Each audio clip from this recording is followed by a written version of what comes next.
ka-Chismis Trend, welcome back to my YouTube channel. Usap-usapan pa rin ngayon ang pangalan ng aktor na si Daniel Padilla at ng aktres na si Kyla Estrada, kung saan usap-usapan ng kanilang fans ang tila pagsunod di umano ni Daniel Padilla sa kanyang rumor girlfriend na si Kyla Estrada matapos ang segment ng kanilang ginawa sa ABS-CBN Special kamakailan.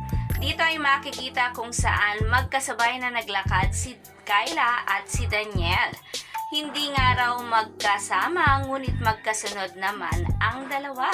Kaya naman kilig talaga ang kanilang mga avid fans. Nag-viral naman ngayon sa social media ang continue video kung saan makikitang kumakaway ang dalawa sa kanilang mga fans.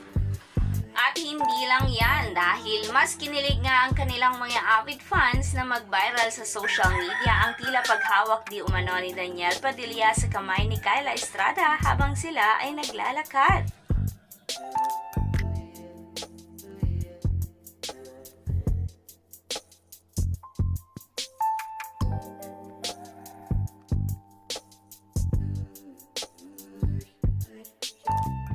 Tila endgame ng araw kay Catherine Bernardo dahil unti-unti ng araw itiniflex ni Daniel Padilla ang kanyang bagong relasyon sa aktres na si Kyla Estrada. Kayo mga ka-Chismis Trend, ano ang opinion nyo sa usapin na ito?